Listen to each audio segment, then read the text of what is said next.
This is going to be a talk that's going to focus a little less on my work, more generally. I really tried to tailor this talk around what's happening here at Strelka and around some of the challenges that Moscow as a city really has right now, based on what I have read about it and what I've heard from others, researchers into the areas of infrastructure and telecommunications in the city, given Moscow's Soviet past. I just wanted to start with this image. It's one of my favorite images of late. It's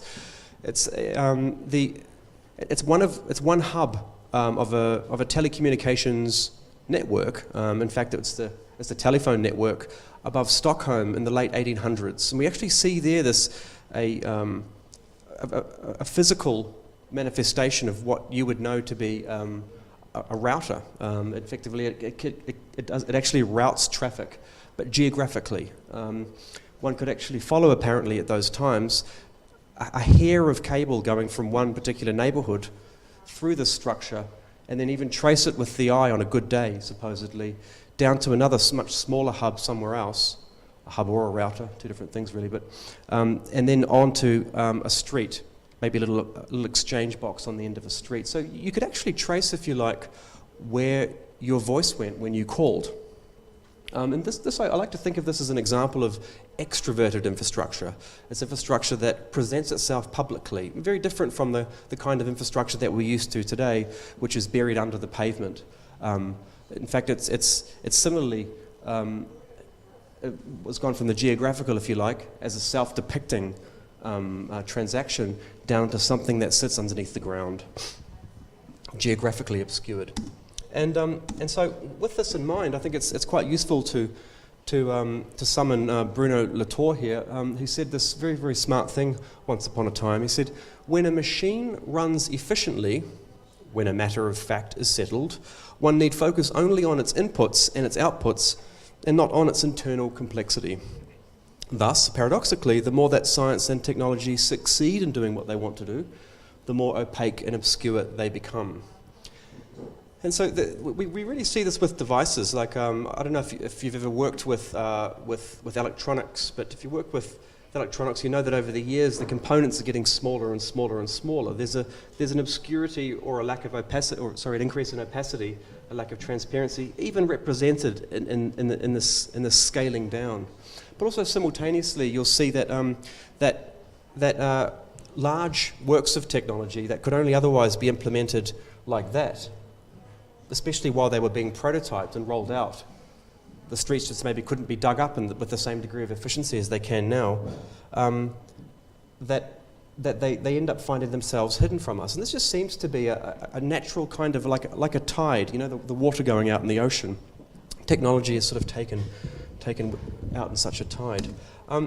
There could be no better example of this kind of this process of obscuring than this very, if you like, patronizing image of the cloud. I mean, the cloud now represents not only symbolically a large body of technology that we are increasingly dependent on a day-to-day basis, but it simultaneously represents the scale of our own ignorance and the ignorance that we've come to accept as a kind of new normal.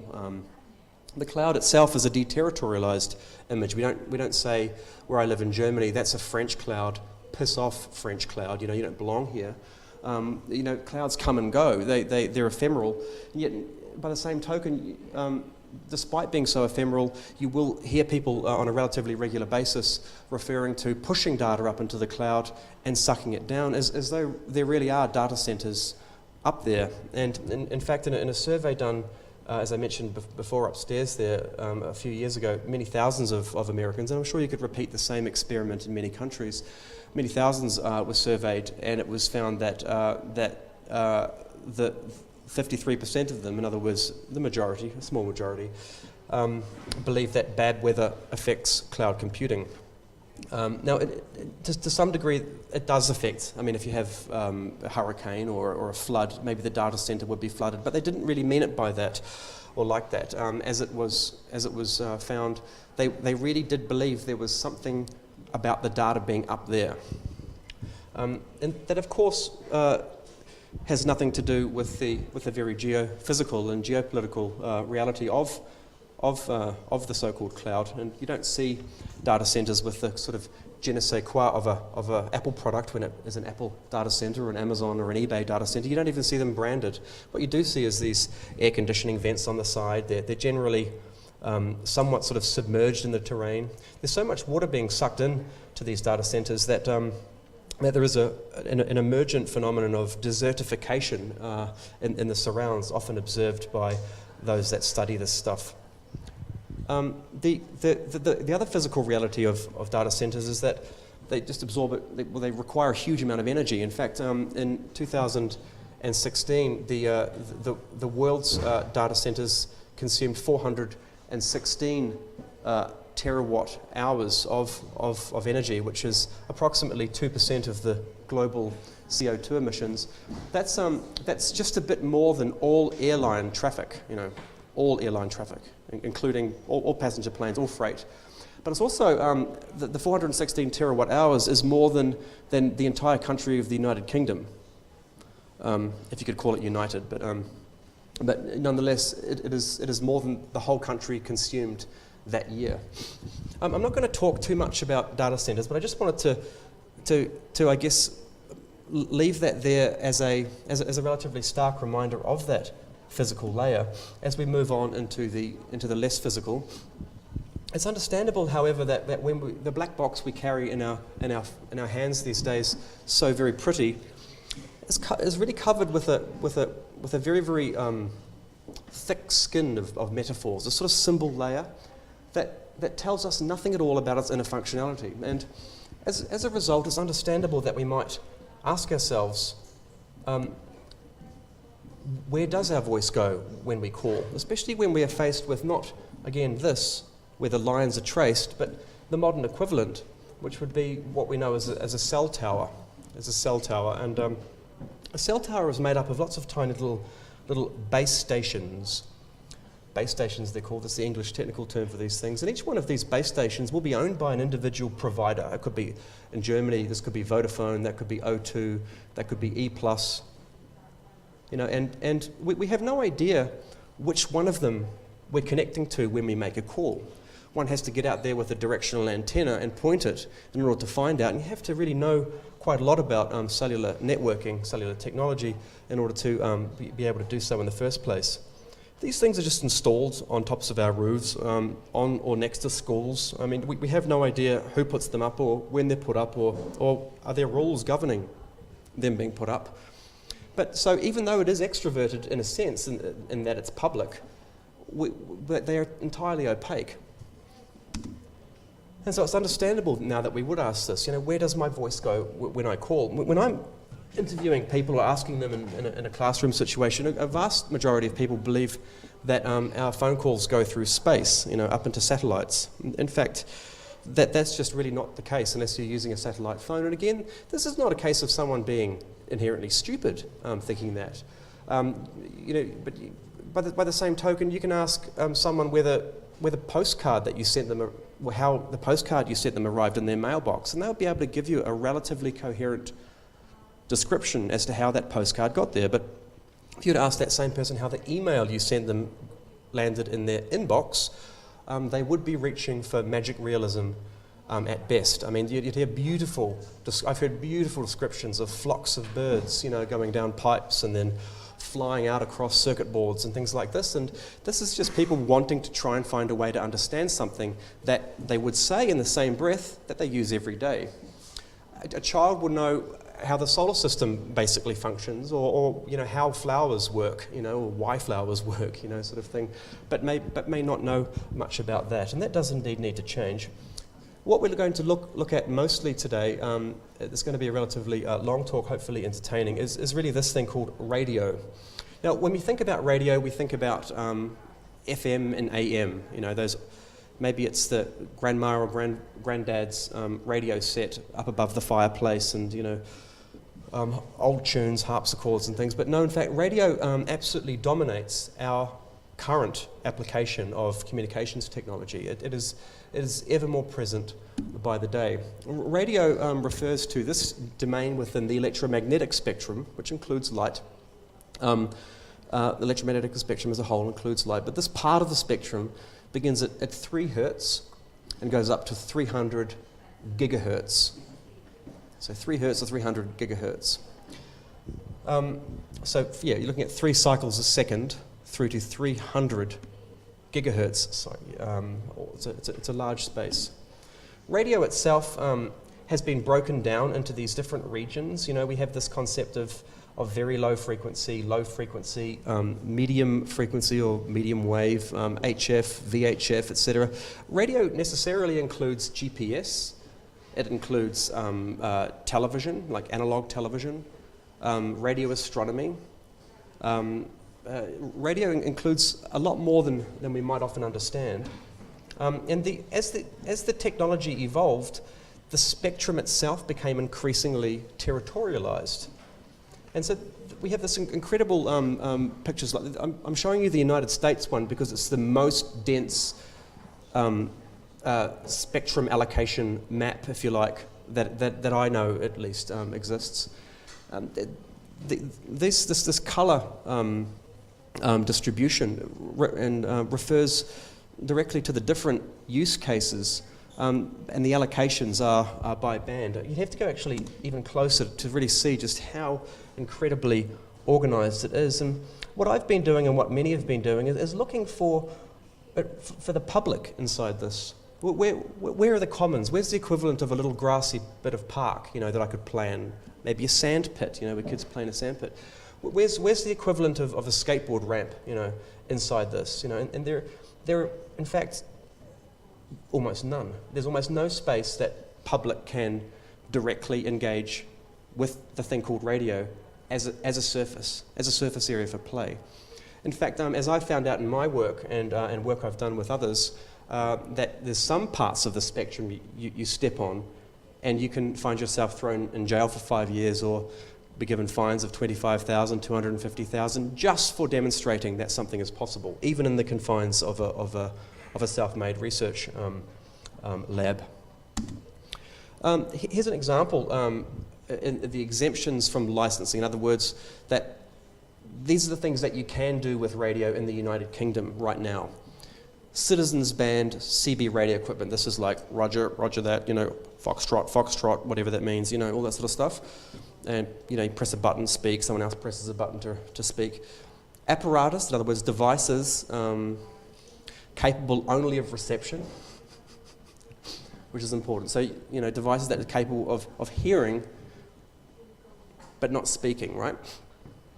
Cordless telephones and mobile telephone handsets. You know, those classic wireless telephones that you'll see in people's houses.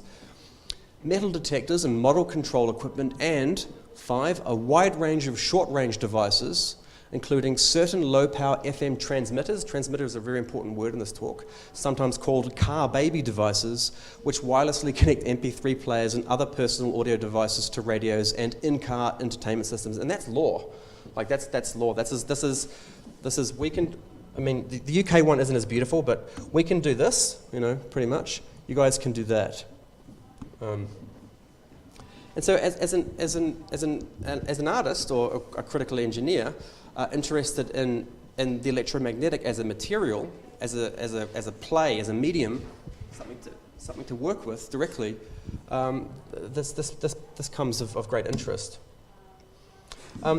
Especially when you start looking at the history of all this here in Russia, in the former Soviet Union. Amateur radio operators were considered an absolute threat to the then regime, an absolute threat. And it was written in several legal treatises that hobby and amateur radio operators were known to be extremely inventive, extremely self-organizing, that they had abilities to create infrastructure between groups that would represent a threat to certain parts of that said regime. So much so that that one of the the solutions that was come up when it was criminalized and many actual hobby and amateur radio operators were thrown into jail in the Soviet era, that they would implement this incredible kind of radio where they would actually broadcast along copper wires right into the backs of factories and to specially arranged listening stations, apparently, that were called in factories for some reason red zones, I read in one document. So they wouldn't broadcast over the air because the broadcast could be detected, so they would broadcast through wire, which I think is quite a beautiful solution, and they still considered it radio broadcasts. In Poland, the Solidarity radio movement in 1980 performed a huge number of different broadcasts that was seen to be integral to the collapse of communism in Poland. The Solidarity radio movement was a big branch of the Solidarity Workers' Party. When we talk about radio in its most common parlance, or at least its public understanding, its roots, we can often talk about AM, which of course we've all had quite a bit to do with over the years. Even as kids, you might have played around on an AM radio. I built such a device as this. This is a crystal radio set. This was built for an installation that explores radio, but not in a historical sense entirely. It does a whole bunch of other things. I'm not going to talk about it too much, but the crystal radio set, I wanted to know how it worked, given it is actually the very origin of radio, right into going back to the early 1900s. The crystal radio set is started with literally the discovery that you could put a mineral like galena next to another like zincite, two different minerals, galena and zincite, and that would provide, on the point of contact, the semiconductivity necessary to filter out all the stuff that you don't want to hear, allowing for a single broadcast to be received. And literally, it converts electromagnetic energy from the air directly into the power it requires to do that. There's no electricity required. It is a beautiful example of the birth of radio as being something that almost looks like it could be occultic or arcane. You could see this in I don't know, Game of Thrones, dare I say. But yeah, it's still not even quite understood exactly how it works. But radio really began there, and it exploded. It changed the battlefield. The organisation of troops, we no longer needed to have scouts. You could organise large numbers of people through this thing called broadcast that we're now so very used to. Here is an Atlanta social club. This was during the huge boom of radio in the United States. People would group around radio stations and put headphones on and just literally dance to music that was being broadcast from the other end of town. This was a kind of radio nightclub, but where people would wear headphones and just dance listening to radio. I guess no one was really into speakers at that time, but they were all just, maybe they were, yeah, I think it's quite kind of beautiful. In Germany, things weren't quite so celebratory. In Germany, you couldn't really get hold of radio equipment very easily. You could only really buy it in a pre-tuned state. So the German post office was selling radio devices that were pre-tuned to a channel, and you would actually buy access to that channel. I mean, whereas in America, things were a little looser.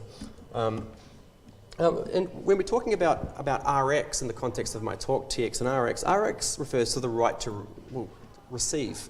It's a technical term. You see it referring to Ethernet cards or wireless cards. You'll see it if you're looking in the actual network traffic statistics for a device, even in something like OS X.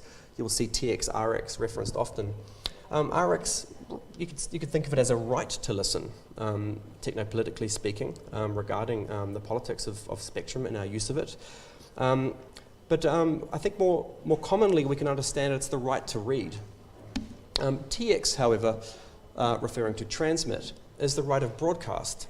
And that's things really flip with broadcast. It's the right to write. You look at there could be no more sort of poignant or canonical example of this, I think, than the Berlin TV tower, the city that I live in. This was also obviously put up in the Soviet era. And this represented broadcast in its most resplendent and celebrated form. It not only could it be seen line of sight is a very important technical concept and term in radio technology. It could be seen from everywhere in the city, but its very circular nature represented its omnidirectional objectives. You know. Omnidirectional refers to a kind of antenna.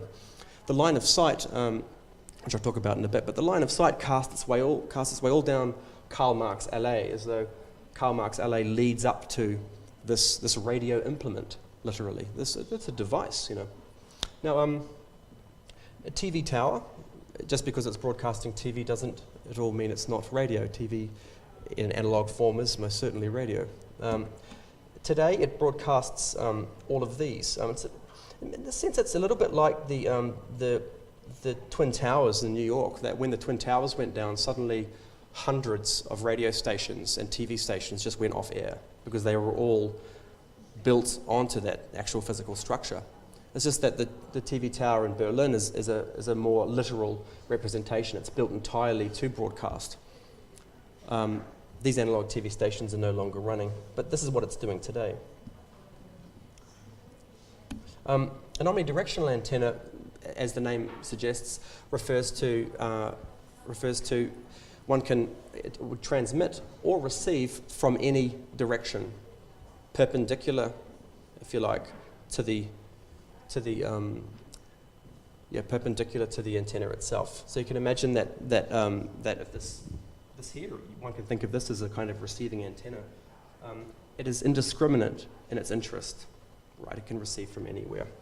But when think of transmission, context of TX as being ultimately, it's both generous and or oppressive. In the context of Berlin, it was certainly a bit more the latter. But RX, a great listener, or also a perfect spy. So there's TX and RX need to be read themselves differently based on the application. But another omnidirectional antenna that you might know would be, say, this Wi-Fi antenna. It's a very common, almost every home would have one. When we think about the TV tower and we think about omnidirectionality, we can look at this this network topology outline here. It would be closer to something like the star network if it was implementing networking. So it'd be the center of that star. And today, with digital TV broadcasts and cellular technology, mobile telephony, we see this two-way packet exchange. We see this conversation between TX and RX. It's not just about a broadcast in one direction and then a reception at the other end. It's an implementation of a full network layer. Directional antenna would refer to something like a focused beam. However, you can imagine that that it is closer to something like a telescope in its interests. And here's a couple of people wearing focused beams of their own. I don't really know where that's from. It's just been in my images directory on my laptop for a while now. But supposedly these are people in a war somewhere listening to people somewhere else talking. So this is purely analogic implementation. But the kind of directional antennas that you will see a lot around Moscow will be these ones here, and I've seen heaps of them. I've taken lots of photos. These are cell towers with base station flat panel antennas on the sides here. But this is right outside the hotel I have. There are these wonderful towers here that have nothing to do with cellular networking as such, from the perspective of cellular telephony as such. Rather, these would appear to me, and based on my readings of them with my own little directional antenna, would relate to traffic management. And so basically lights switching on and off, red and green, based on load that's anticipated, distributed information from other point-to-point communications elsewhere in Moscow from these little tiny circular antennae at the top that it would appear connect them all in some form of mesh. There's another one I got on the highway when coming in from the airport. It's exactly the same antennae. That machine-to-machine closed-loop communication has really started to dominate the way that radio is used in cities in the recent years, but also right out in the countryside in ways that have a tremendous impact on the financial distributions and interests and tensions that affect and shape cities would be in the form of this high-frequency trading microwave antennae operating from 6 gigahertz to, say, 20 or 22 gigahertz. These have been in the landscape for quite some time, but people haven't really known what they are and how they work. They just sort of go up. This one, for instance, here provides a network latency that's 3 times faster than the internet connecting Frankfurt to London, and it's entirely geared toward high-frequency trading. It's for it's for algorithmic competition within the financial market, and the lowest latency possible to allow for bankers effectively, and investors, derivatives traders, whatever, to do what they do faster than anyone else. And yeah, there have been a lot of studies into this recently, because sometimes farmers just get a sort of black money payout and these things go up. And they're very difficult to study, and it's difficult to actually get up there. With quadcopters now, it's quite, it's a lot more, I guess, convenient for studying this stuff. But these have been around for a while, it turns out. Microwave networks are much easier to roll out than copper. You don't need to dig, just tens of miles, hundreds of miles of ground up, laying cable and covering it up again. You can just have these point-to-point hops that, with these focused beams going from point to point, to covering vast regions of ground. And this is, I think, 1949, 34 jumps from New York to Chicago. 1949. It was already happening back then, and much of the world's high-frequency trading happens in that space. Here's a map of some of them that one particular researcher has done, and again, this is faster than the internet will be even for a decade or two from now. Extraordinarily low latency. So back to this again, TX and the right to broadcast to write. In the Universal Declaration of Human Rights, Article 19, everyone has the right to freedom of opinion and expression, and this right includes the freedom to hold opinions without interference, and to seek, receive, and impart information and ideas through any media, and regardless of frontiers. And this is an article that comes up a lot among hobby and amateur radio people, and those that are interested in working with spectrum. It's cited often. I like to sort of put that next to this wonderful quote by Guattari. Technological development, and in particular the miniaturization of transmitters, and the fact that they can be put together by amateurs, encounters a collective aspiration for some new means of expression. And when you start playing with this stuff, you realize how easy it is to become a broadcaster. This cost me, I think, €2.50 to make an AM transmitter. That's absolutely prohibited. It's just really 2 parts. It's an audio transformer and a little 1 megahertz crystal. And this is a little oscillator, crystal oscillator. And this thing is completely prohibited. It's illegal for me to provide a minimum level of amplification to this and plug it into my phone and broadcast some music that someone can receive on a radio. Here's the circuit diagram. If any of you have done any electronics, the circuit diagram is disturbingly, ridiculously simple. But this is a political.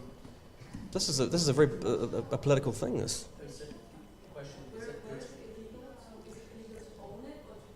It's just illegal to use it, and all in Europe and the United States and the UK. Yeah, I mean I should be more specific, but I don't know if it is here. But micro broadcasting, it would be possible to use this if it was wound right down, such that you could be, say, Benjamin and I apart before it was. But to actually do a broadcast that was to say just over to the street over there would be absolutely prohibited. And there's very set rules for this stuff. So when we start looking at Wi-Fi, Wi-Fi is curious because we are already broadcasters. The moment you have an access point at home, a hotspot, you're broadcasting. You're broadcasting the access point, the ESSID, the name of your network is broadcast. And why is that so? Why are we allowed to broadcast with our Wi-Fi access points, but we're not allowed to with, say, this? It's all about distance. The Wi-Fi routers that we buy have been deliberately crippled to ensure that we cannot use them as communications infrastructure over large regions. We can, of course, buy amplifiers and plug them in between the antenna and the little output of the router and boost it up, but that's also breaking that law. But Wi-Fi itself has become so ubiquitous that and given the fact that our phones are just such a thick skin over the inner workings of this incredible technology, we don't understand just quite how rich and potential it is, but also how much we're giving away. I'm just going to put the mic down for a little bit and just show you something on the projector.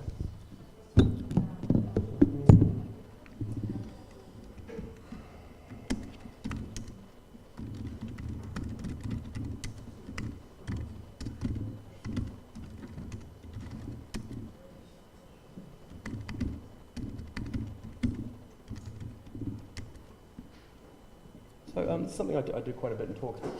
This is here is I'm a specially configured card here. I'm just hopping across Wi-Fi channels, and these are the different access points. Oops. These here are the different access points that my card can see. These are the unique signatures of those access points, and down here we have the correspondence between the access point itself and the devices that are associated with them. And down here we see all of your iPhones, Google Nexus, Samsung Galaxies, and your iPads, tablet computers, and laptops, all talking about you behind your back. You will see.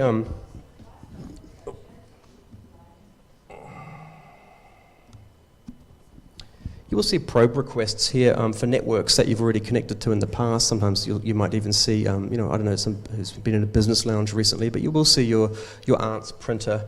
You'll see a cafe network that you've been to in the past, and this is just one particular layer deep. It's very easy to determine who someone's first name if they're using an Apple product, for instance, and you can just call that name out in a crowd, and those people will turn around. But you can see here that these unique signatures, these are what are used to track you around town now in a place that has citywide network infrastructure.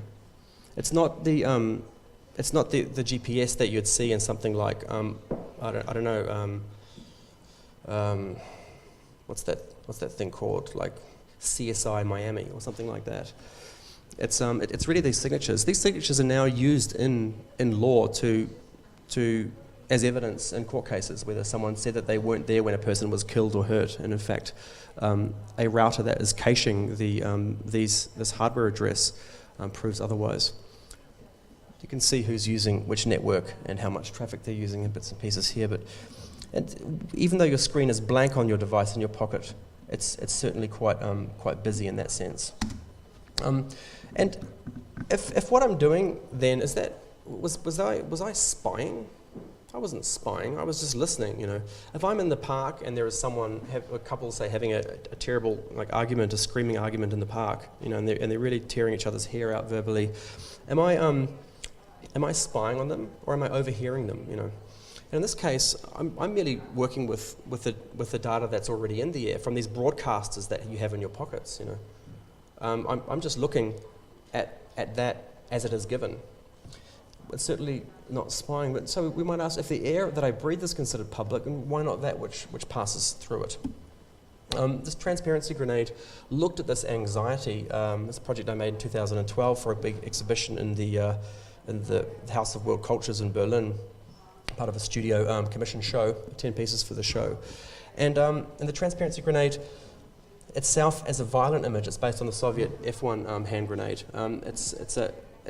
You could think of it as a handheld leaker. It was exploring that anxiety around the data leak at the time, but simultaneously it represents a kind of a catalytic event necessary, I felt at the time, to instigate the kind of critical break required for people to start thinking about air and the data going through it. in relation to the devices that they use. The air that we breathe is very much a cable these days. Our bodies are absorbing GIFs, PNGs, JPEGs, email and HTML fragments all the time. You pull the pin on the transparency grenade and it captures all of the wireless traffic it can in its environment and then tunnels it up to my server over an encrypted tunnel and then extracts all that data. It's all mined out using a Perl script on the server, PERL, it's a programming language. And images, email fragments, HTML fragments are all presented next to the host name of the device and the IP of the device on that given network, but actually on the map, so you see the point of detonation. And I've exhibited this piece all around the world, and there's many editions of it in different museums as collected pieces. When I presented in this form where people will stand around the vitrine where the transparency grenade resides, and they will have their phones and they'll just be browsing on local wireless networks, and if any of that traffic at any time is unencrypted, images will be extracted. Precisely the same image they see on their phone will appear in the projection, other text on websites. And so the ideal response from this piece for me is a perfect mix of fear and excitement. Or I would refer to the beginning of what I would say, and Daniil Vasiliev would also say, is a healthy paranoia, a productive paranoia. And this is just receiving, but we start looking at works that would explore spectrum in a way to critically open up conversations around it. We need to start looking at transmission, and there probably is no better work than the work by Bengt Sjolin and Gordon Savicic, my two studio partners, that in the same year, 2012, made a beautiful work of radio cartography called Packetbrücke, or Packet Bridge. This is bridge in German, Brücke.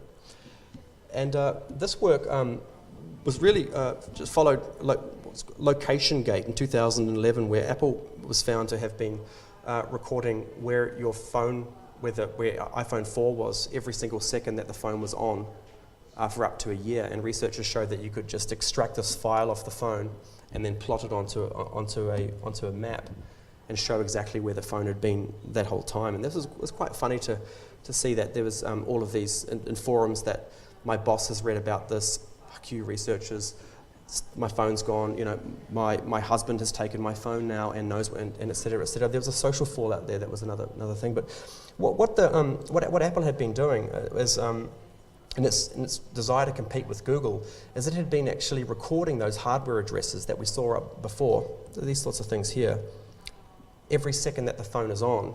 These hardware addresses broadcast from access points. And then, so inadvertently, people were collecting or gathering data that Apple could then use later, combined with all these other feeds from other phone owners to build a very, very high resolution map that could be used for location.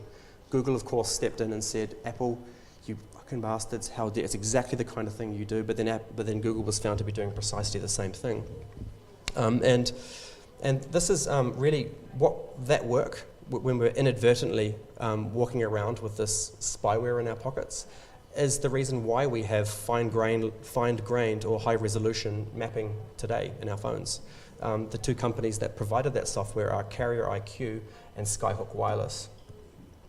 But this is a problem of local positions, you know, remotely calculated. Isn't it incredible that in order to locate ourselves within a digital map in a phone, walking around a city, that the position is remotely calculated? Quite curious, really, you know, that primary infrastructure of location that is now just inbuilt into so much of our daily experience, whether it be something Uber or taxi or, you know, any nav software that's not using GPS, which is increasingly unusable in very, very dense urban built environments, that these positions are remotely calculated. GPS works entirely differently. We're never tracked by GPS unless someone sticks a tracker under the car or installs software onto your phone, because GPS, the calculations are done locally on the device. We only work with these a minimum of 4 satellites that are sending pings, and literally the trilateration and the calculation of our position in relation to the flexing and deformation of those satellites is how our position is calculated using GPS, and it's done on the device itself, literally on the GPS module on the phone. It's entirely different from this method. This work probably Packet Broker responds most critically to this number 5 in the manifesto, that the critical engineer recognizes that each work of engineering engineers its user proportional to that user's dependency upon it. Because what they did was they set up a tower of radios in our studio and set up another tower of radios, of Wi-Fi radios in the exhibition at the other end of town. We had 2,000 people coming through the door on the clicker to our opening, which was a big turnout. And anyone that was pulling their phone out and that wanted to know where to go around that neighbourhood, Tiergarten, which is next to the German Parliament, they were seeing on their map cafes and bars and restaurants and hotels that didn't exist in that part of town. They existed around our studio. Because what they were doing is they were capturing those hardware addresses, sending them across town, and then injecting them back into the air at the other end, effectively performing a kind of cartographic folding, like the situationists were so very, very fond of. And they've since laid one city over another in other experiments. They've taken Seoul and Sao Paulo. They've just mapped one part of the city over the other, just by merely exploiting this infrastructural dependency on wireless beacons or beacon frames that both Apple and Google are intensely dependent upon. If you have technical inclination, you want to know exactly how this works, you can go to the website for Packet Bridge and download the software and study it yourself and run it yourself too. You can really spoof location very, very effectively using this method. Speaking of broadcast, I work a lot with packet injection and network intervention as a part of my work. Packet injection is a big part of network intervention in the wireless domain. Glasshole.sh was never intended to be a project, but Glasshole.sh began when friends, one particular friend of mine in New York, for the graduation of the ITP show in New York, the Interactive Technology Program, their excellent school. He was complaining that at the graduation show there were all these guys in suits, turning up with Google Glass, just standing in front of the work silently for like a number of seconds and then moving on to the next one, like this. And it was clear to the students that these were probably marketing executives or something like this, or just people that were headhunting for work and were recording the pieces. And they were asked to take the Google Glasses off, and they said, no way, it's my right to perceive, to record my experience. And he angrily complained about this on Twitter, and in about an hour and a half, I responded back with a script that I wrote called Glasshole.sh that detects and disconnects Google Glass devices in its environment. So one runs it on a computer, and when a Google Glass is detected in the environment, the moment that it attempts to make a network connection, to upload a stream, to push data off the device, it breaks that connection. And the person that runs it sees this handy little bit of text that says, just don't be a glass hole. But that turned into a whole bunch of, this is thoroughly and utterly illegal in America, but absolutely legal everywhere else, So this later became it went pretty wild in the press, and Wired and Time and stuff wrote about it. But then I started writing other scripts that would detect Airbnb cameras in Airbnbs, because it turns out that a huge number of Airbnbs. I don't know if you have Airbnb. You do have Airbnb here in Russia? Yeah. You do, yeah. Well, Airbnbs are a huge problem with in many cases in Western Europe, at least, of women finding cameras in bookshelves and things like this. And then talking to other women on the Airbnb network and finding that men had only rented their apartments to women, and that were feeding them getting changed and stuff to the amateur porn market or whatever, and people finding videos of themselves, and that's the sort of thing which was very disturbing. So I wrote a script that would detect a whole range of different tiny Internet of Things cameras and disconnect them from whatever wireless network they are connected to. And this, I thought, was a very and I felt good about that work. only to find that that I was already getting threats and bits and pieces from lawyers saying that it's absolutely illegal for me to deploy it in the United States. But in the end, I did actually make the only product I've ever made, which is called Cyborg Unplug, which disconnects quadcopters, a huge range of different Internet of Things cameras, a variety of different cameras hidden into glasses and pens and this kind of thing. And also the new wave of cameras hidden in smoke detectors, of which there are now about 480 of them on the market in eBay. And cameras hidden in other things. And so this is me using the right of broadcast to inject packets into the air, into a wireless spectral space for the benefit of asserting a right to privacy. There's a little interface for it there. No Network is a piece I made in 2013 that does something a little bit different. It works with the cellular domain. This is just an artwork. It's a GSM jammer in the form of a battle tank. I don't know necessarily. Back then, I was very interested in the spectral battlefield. You know, I wasn't even aware that there were, in fact, actually military jammers that had wheels. I found that out a little bit later. They were only being built when I was doing this. In fact, and I've made other ones. There's no network, no internet, and no point. No internet breaks Wi-Fi, and no point breaks GPS. They're different tanks. And you flick the switch, and then you can't receive calls or make SMSs within a 6-meter radius of the tank. And I've shown this all over the world, this piece. Now, jamming is absolutely prohibited. In the United Kingdom, jamming, you're allowed to own a jammer, but you're not allowed to use it. It's a bit like the AM transmitter. You're allowed to own an AM transmitter, but you're not allowed to use it. Well, with jamming is an ultimate kind of broadcast, really. I mean, you're broadcasting noise within a spectral domain. You're not receiving it, you're broadcasting noise, you know. But and this is an actual jammer tank with a guy that's kind of jammed in there. He looks really like he's kind of stuck. But this is a real Russian jammer tank that was built the year after I made this project. Like they were inspired by my tank, yeah. I mean, but this is the real deal. You know, the idea is you just drive this into the battlefield and knock everyone off the comms, you know.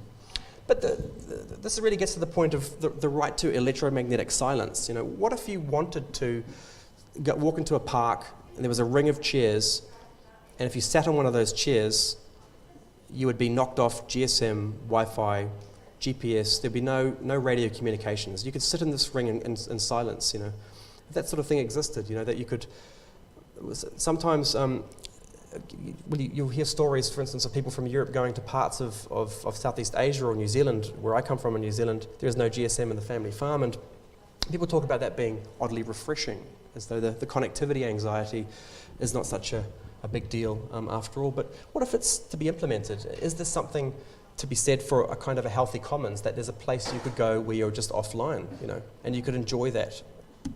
But then there's the right to be quiet. While jamming is absolutely illegal, right across the board, unless of course you are military or police. When I was living in Madrid, there were cars that would go past the house that I was living in, and those were the times that you could not make any calls, or your Wi-Fi would just go down. And the reason for that was that the cars that were going past were these big black, like small limousines, but big cars that were running jammers all along the sides, because they were worried about attacks from ETA that would detonate bombs in cars as the politicians that were in these big black vehicles were driving past. So they have a right to electromagnetic silence that perhaps we don't. But then there's the right to be quiet, and this is Adam Harvey's project back then. There are now many of these. The off-pocket, it's just a little Faraday cage. In other words, it's a shield for your phone, such that when you put your phone in it, there's none of those Wi-Fi leaks, those unintended emissions that I showed you earlier with those signatures that are directly related to just your device leaking out. There's no GPS or cellular. Is that jamming? I mean, but no, it's not. But we're going to go into GSM, and then so this will be the sort of the final sort of chapter, if you like, of the talk. But GSM refers to in the entire European continent, in much of the world, GSM absolutely dominates. In the US, there's another standard called CDMA, that is about half the countries using CDMA, and the only other country which uses CDMA is Japan. Otherwise, GSM really is global. 850, 900, 1800, and 1900 megahertz dominate here. And when we talk about GSM, we're really talking about these towers. You know, I take photos of these things. I think they're beautiful. Again, you'll see these disks will often be the point-to-point communications in this cellular network. The only reason that we can actually even get around with our phone and make calls, and then in the middle of a call in a car, and the call not break up, at least we hope, is because of this mesh-like kind of quality to the cellular network. We literally hop from antenna to antenna. Border bumping is a work that I made in 2012 that explores the phenomenon of at least the impact that these cell towers are having on the way we understand countries, understand nations themselves. You might be familiar with, maybe not here in Russia so much, but it's very common in dense Europe that you'll be on the French border with Germany, and you'll be approaching the French border, and you'll be several kilometers away, and you'll get a welcome to Deutschland, you're willkommen in Deutschland. You know, you get this message, but you're not in Germany yet. You know, I was flying into Istanbul for a show there, and in the plane itself, SMSs were being received by a large number of people in the plane that had just sort of secretly turned their phones on. And we were up in the air, and the plane was tilted over the water, and we could see Istanbul, you know. And I'm just going to show you a little video about that now. Put this thing down. Oh, don't do this.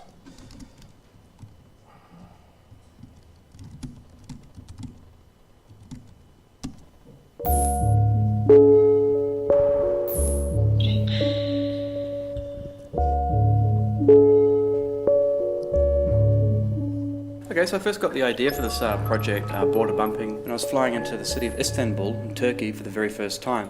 It was a beautiful day, and as the plane was pitching over the ocean, I could see both the sea and I could see Istanbul. And I was shaken out of my trance by the rather jarring sound of numerous people on the plane getting an SMS at pretty much the same time. And it was the welcome SMS from their service provider, their cellular network service provider in Turkey, and it was the welcome home message. And I said to myself at that moment, this is where the border to Turkey should be drawn, right out here in the ocean. People were home, they were being welcomed home.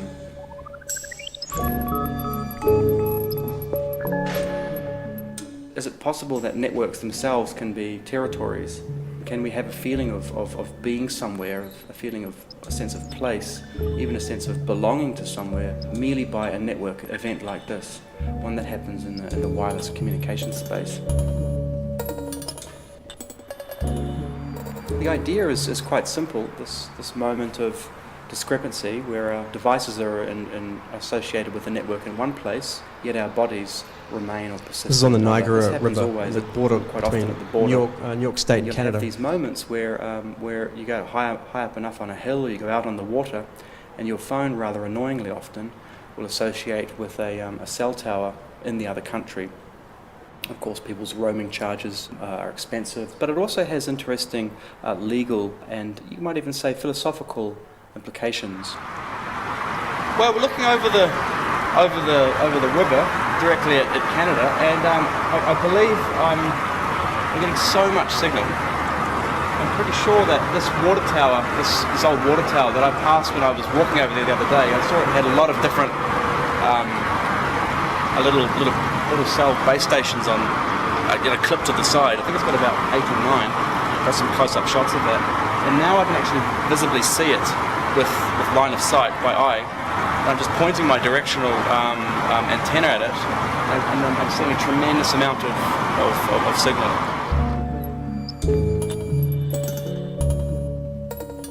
So with border bumping, what I wanted to do was to make an application that runs on Android phones, now by far the most popular smartphone operating system, whereby when one's running this application, you act as a border bumping agent or an agent collecting data. So you're crossing a border by foot or by bike or by car or by boat or by train. The moment that your phone associates with the cell tower on the other side, yet your body remains in another. That moment of discrepancy is logged, and an SMS is sent to the central border bumping server, where a map of that terrain, of that political geography, is modified accordingly. So the borders are shifted around to represent this tension between the telecommunications space and the national borders that we all know so well. So hundreds and hundreds of people running the application as they were crossing the border into Canada. So as people are, for instance, commuting to and fro Canada, or merely just going to their homes which are near the border, they will all act as data collectors for this project.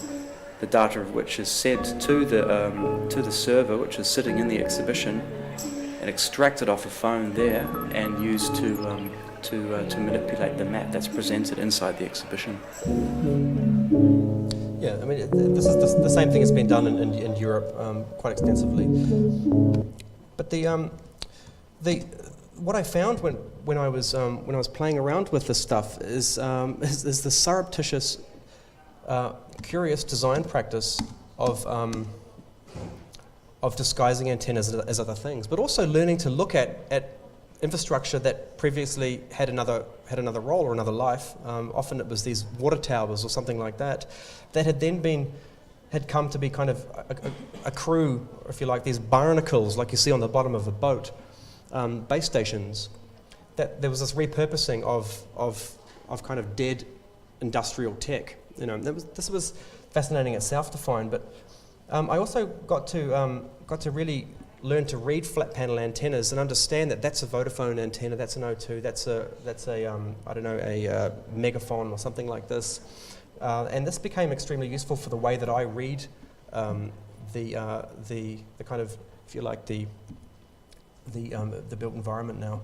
This is just a beautiful slide of a beautiful image of a cell tower on fire, as you can see. But what I did discover is this curious design practice called stealth infrastructure, which I refer to it as that. And I wrote a big piece about this in an article some years ago.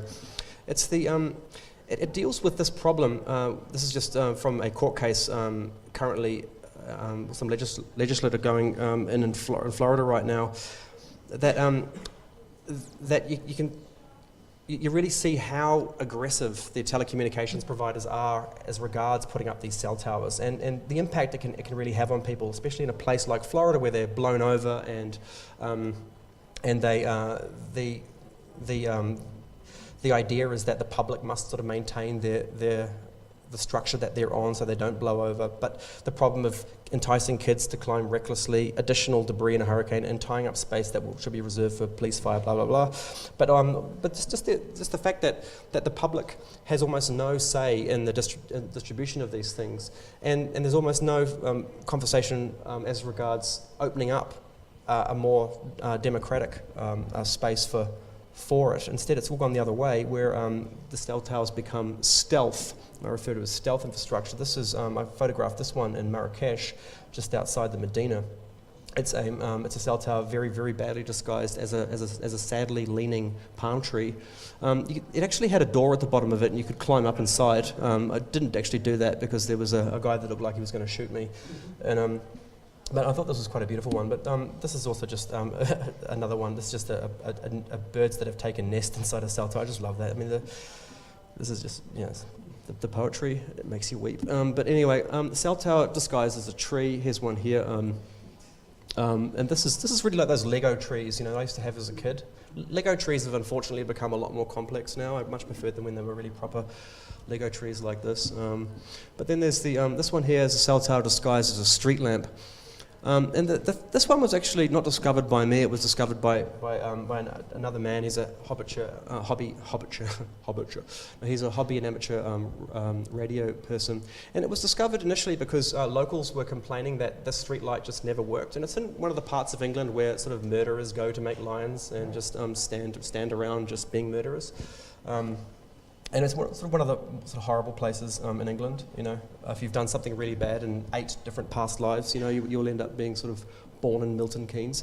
And this thing just never, the light never went on, you know, like this. And said, well, its only job was to provide light to the street. Why is it on? And he in fact found that that it was a cell tower. And the person that put it up, or the company that put it up, was obviously very, very worried about people discovering it. You know, why is this infrastructure being hidden? People are frightened about cell towers above schools. There's lots of upsetting research as to the impacts that the electromagnetic domain, that particular band, can have on people. Yep, go for it. Is it true that underneath the tower, Yep. it's like a dead zone? It is actually true, yes, it is. But if you put it up on, if it goes up on a roof and you're sort of opposite the roof, you know, up, you know, maybe looking at it like an eye level, like I am in my apartment in Berlin, then yeah, it's the absolute opposite, of course. Yep. Go for it. But I'm from Austria. My sister told me that you have this law that when they are going to build one of these in your neighborhood, you can apply so they build it right above your house. That is beautiful. Austria, beautiful. Yeah, move to Austria. That would actually work in the... It would, yeah. Hold on to that beautiful country. 51% of the vote, but you won over the fascists and also the people that will just put these up on your roof, or whether you like it or not. But they didn't. The company that put it up didn't have the foresight to put just one little light bulb in there. So there's power going to the thing, but they just didn't put a light bulb. This one here is also beautiful. Its antennas really, really badly disguised as bricks. And the person that put this up, they didn't have the foresight to use, for instance, ultraviolet resistant ink, such that as over time it wouldn't fade and look less and less like bricks and look like some kind of diseased kind of pendulums, organic. I don't know what this is really, but. And there's other kind of stealth infrastructure, or at least stealth cell tower. This is a Stingray unit. Go from the fun to the dark. This is a Stingray system being deployed in the United States. They've been really studied a lot since the Ferguson protests over there. Stingray systems will hook up phones in their environment, catching, as it said, the IMSI, which is the real number that hides underneath your phone number, and log it to disk, such that you can you can just drive past a crowd of a protest, hook up everyone's phone. And phones, of course, these days, with SIM cards, the SIM card has the IMSI number. The SIM card is tied to your identity, to your credit card or whatever. And then that SIM card containing that IMSI number, known to an individual, can then be used to track that individual later at any other location. So they would catch them here, and then, for instance, Black Lives Matter, another classic one, even the Women's March, they can then cruise neighborhoods and then say, right, well, these people that were at those protests were here and they're in that home, there's two of them in that home, maybe they're having a meeting, et cetera, and this can be used very effectively to shut down something like an activist project of that sort. Yeah. The IMSI numbers, you said is connected to the SIM card, not the That's right, yeah. network card. That's right. Yeah, exactly. It's different than the Absolutely different. Make Absolutely, for sure. Yeah.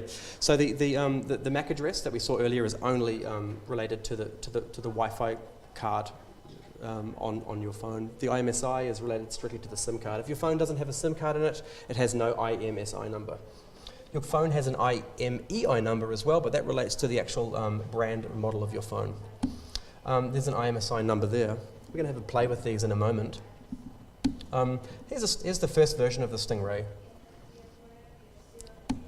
And here, interestingly enough, is the American government's sort of fixed version of it, I suppose. This was installed on the US Embassy in Berlin, right next to the German Parliament, and this was the basis for the very famous Angela Merkel's phone has been hacked scandal. You know, the Americans are hacking the Germans, the German Parliament. This was installed right next door. And this was a huge deal for Germans. It was found that the NSA had the NSA had a deep reach into German telecommunications infrastructure via this IMSI catcher. We built our own one for the event in Transmediale in 2014, where we hooked up on the opening night 740 phones and sent them messages like, welcome to your new NSA partner network, and Obama thanks you for the use of your device, and do not switch off phone, upgrading your firmware now. And people really enjoyed it. It was a lot of fun until someone didn't enjoy it, and the whole thing was taken down, and we had the threat of the federal police being called on us, which was quite dramatic. The festival director issued a statement, and it was quite upsetting. Good for the project though. There's a person enjoying the intervention. Look, she's enjoying it. Many people uploaded images to Twitter and Facebook. Yeah.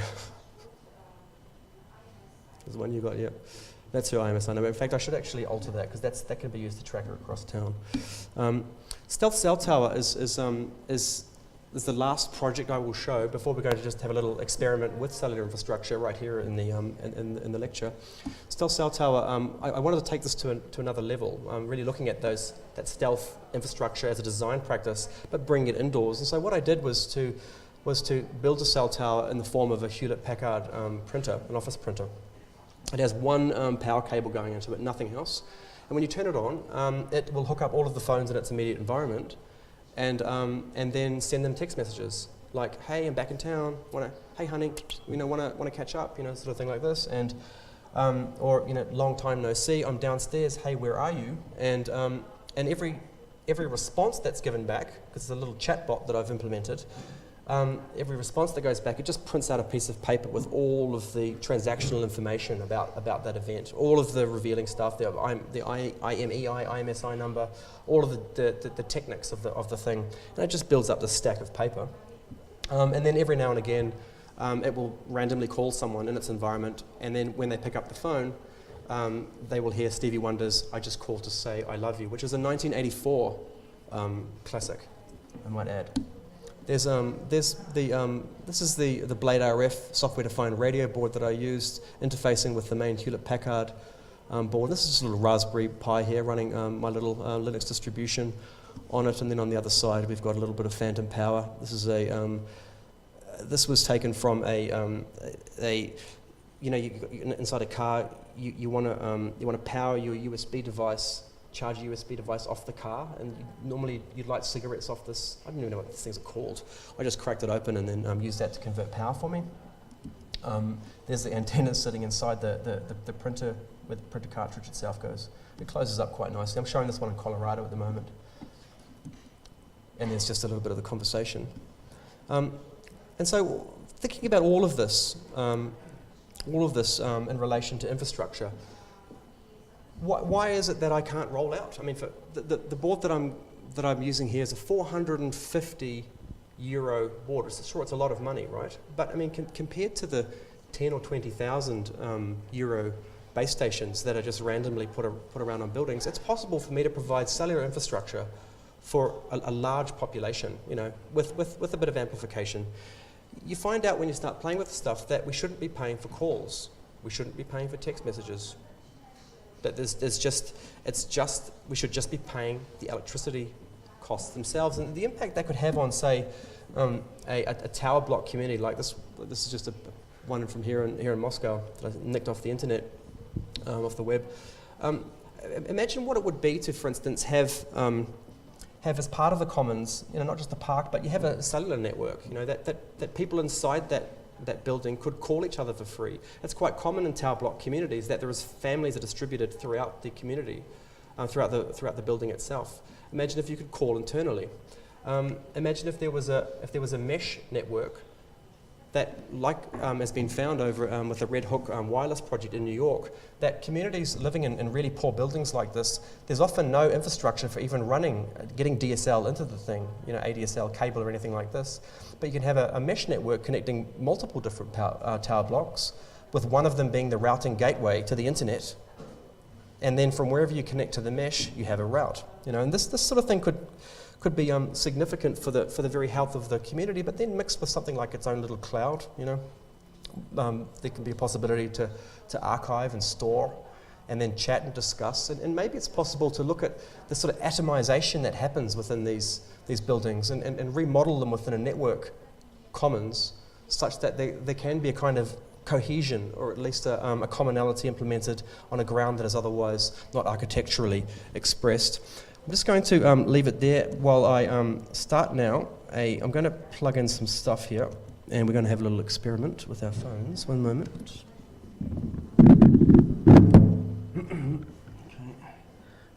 Don't be alarmed. I'll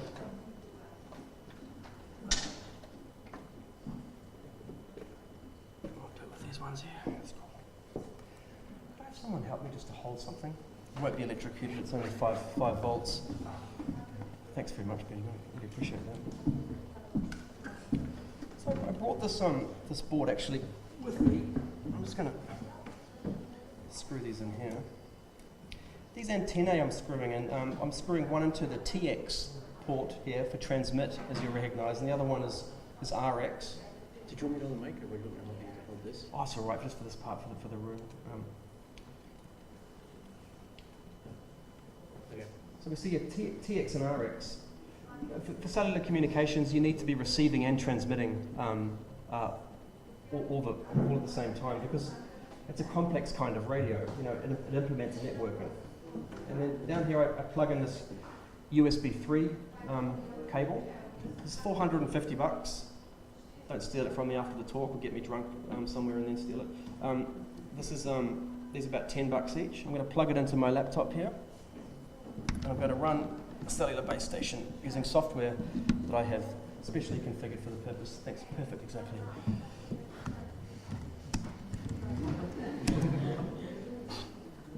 So, what I'd like you to do now is just, if just a few of you at least, not like a million people, but a few of you. Oh, sorry. Thanks. If a few of you would mind taking your phones and then scanning for networks, for mobile networks, not Wi-Fi networks, but for mobile networks, and see if you can find a network that's 10110 or test something, because it will have different names depending on the operating system that you have. It can take a while with these smartphones to scan, so that's just a part of it. If you have one of these, I use these dumb phones for this because they're really fast for scanning. Is that why most of you use the Yeah, 2 weeks battery life. phone? Yeah. Don't like having a universe in my pocket anymore, to be honest. I'm quite enjoying just thinking. Yeah. But has anyone managed to see a network there? Test PWM or 1010. It can take a while to scan. But when you do, let me know. So it's not a Wi-Fi network? It's a mobile, yeah, cellular. You got one? So click on it. And then tell me if you get a text message.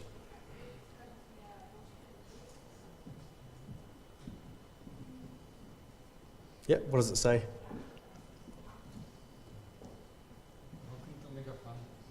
Welcome to Mega Fun. I thought that was funny. I was either going to go with Be a Lion or something like this instead of Beeline. But so you've got your number there, right? That's a number that's automatically generated for you. Has anyone else managed to connect? Cool. Could you read out your number? 4931988087. Oh, actually, in Russian, could you read it out, and then you're going to dial this number, okay? So give him your number. Russian. Yeah, Russian. Yeah.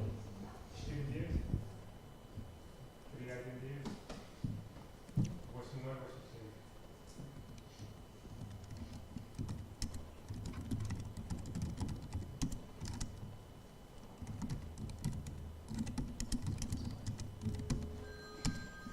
See? Cellular networking right there, implemented. You know, it's possible to make calls. You don't pay for that call, totally free. Send each other text messages. And I'm just going to now show you something else, which I... It's 2G or 3G? This is 2G, yeah. I mean, yeah. You don't get 2G, you don't get 3G for cheap. Could you read me out your number in English? 4940 4940, yep. 65153. Okay.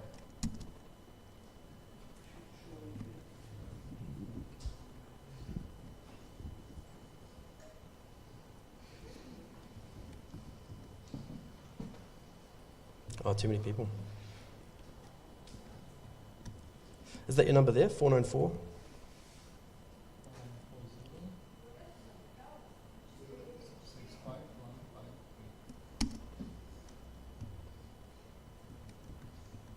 there's too many people in the network. Yeah, can you pick it up?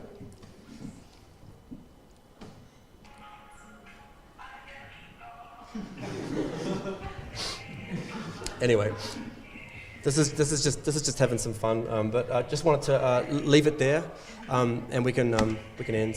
Thanks, guys.